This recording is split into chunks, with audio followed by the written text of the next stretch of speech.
So this is our lesson on checkers or draughts, the beyond the basics, strategies to winning if you already know how to play the game. So if you need a review on how to play the game, the rules, how the pieces move, things like that, you can check out my other video that's called just Checkers the Basics. But this is definitely beyond the basics. This is going to show some strategies on our checkerboard using our pieces. So here's the basic checkerboard. Let's move into our strategies. Tip number 1, control the center. The center includes, for me, these 8 squares. Some people consider the center just the central 4 squares, and although those are very important, I expand the center to include these 8. If you have control of these, you usually have control of the game. It's where a lot of the action happens, especially near the beginning when we're first taking pieces out. The second tip that I have here is to count your pieces. Count your pieces and trade pieces 1 for 1 when you are ahead. So an example of that I'm going to show you on the board here. The gray pieces are winning. They have more pieces on the board. So what they would do in a situation like this is to take advantage of the forced move. We're going from F4 to E5, forcing the white piece at D6 to jump over our piece. Then we would take and jump from G3 over to E5, trading 1 for 1. Trading 1 for 1 is a huge advantage if you have a lead, because it'll basically look like this in the end if we trade 1 for 1 all the way through. You can successfully trade 1 for 1 every time. You'll end up winning. You'll end up eliminating all of the opponent's pieces. Now, the disadvantage is if you try this too early on and the opponent switches it up and gets a lead, then you've effectively helped your opponent win. So you want to make sure you've got a pretty decent lead. Like if you're leading by at least 2 pieces, that's probably a good time to try this strategy out. All right, another tip, tip number 3, is to use forced jumps. The forced jump rule is that if you can jump a piece, you need to. So what you'll want to do with this is to move into positions that force your opponent to do something they wouldn't normally do. So here's an example. I'm going E5 to D6, and that forces my opponent C7 to go down here to E5. Now the advantage of this, I've lost a piece right now, but it sets me up for a double jump opportunity from D4 all the way up to H8 in the corner. Not only does that give me 2 of his pieces for the 1 that I was able to take, it also sets me in a better strategic position because I am now a king over in that corner. So that's a good move to do. If you can ever have the opportunities to set up for double jumps, it's worth sacrificing 1 of your pieces to get into that type of a position. All right, the tip number 4, be the first to get a king. Getting a king means that you have a lot of flexibility and you have more options of what you can do, and you can attack from behind while being in safety. So what you want to do is become the first to get a king. There's no real one strategy for this, but a general rule is if you were to send 1 lone person up there, you would probably die.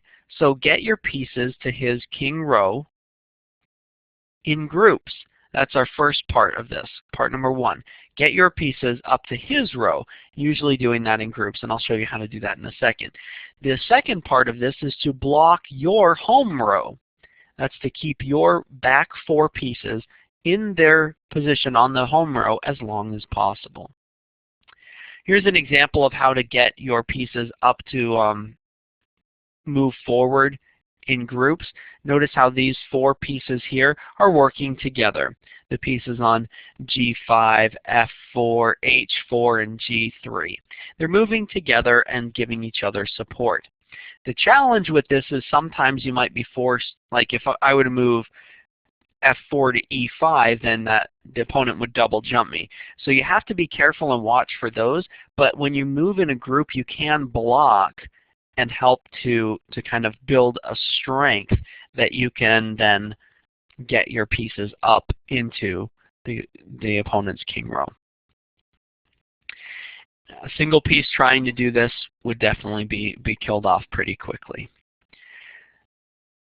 And here is an example, or just showing you where the blocking of the home row, how that would work. Those 4 pieces in the back, right on row number 1, your home row, you want to keep those there as long as possible.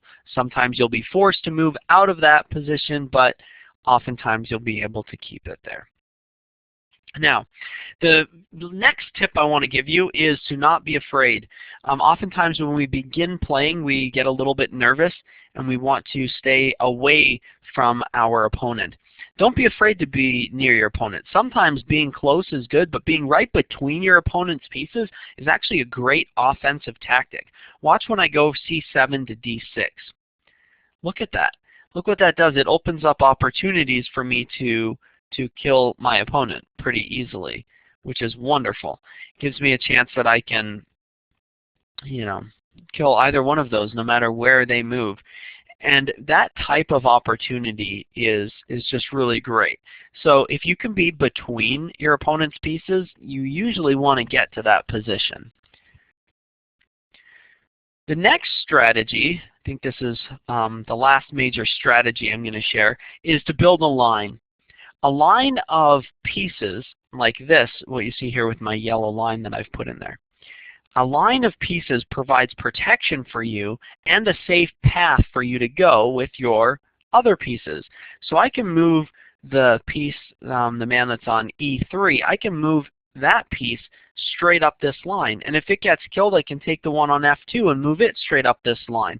You can constantly move pieces up a line safely, being protected all the way by having a situation like that. It's also great because, again, you're moving in between the opponent's pieces. Sometimes you'll be able to maybe attack a piece that's on the other side of the line, like the D6 or E5 pieces as you go past. These ones are both blocked, but in some cases in a game, you'll actually be able to use this as a great offensive strategy to kill your opponent as well as moving your pieces forward. So quick recap, we have control the center was the first one. If you control the center, you control the game. When you are ahead, trade pieces 1 for 1. So count how many pieces are taken off, and once you get ahead by a little bit, you can trade 1 for 1. Use forced jumps. Keep your eye open to use those forced jumps to make 2 for 1 trades whenever possible. Helps you strategically. It can also help you gain an advantage over your opponent. And be the first to get a king if you can, and prevent your opponent from getting a king as long as possible. The second to last one, don't be afraid to get close to your opponent. Getting between them is wonderful, and build those lines to help move your pieces up the board safely. One final tip is to practice, practice, practice, and most importantly, have fun. Good luck, and have fun playing some checkers.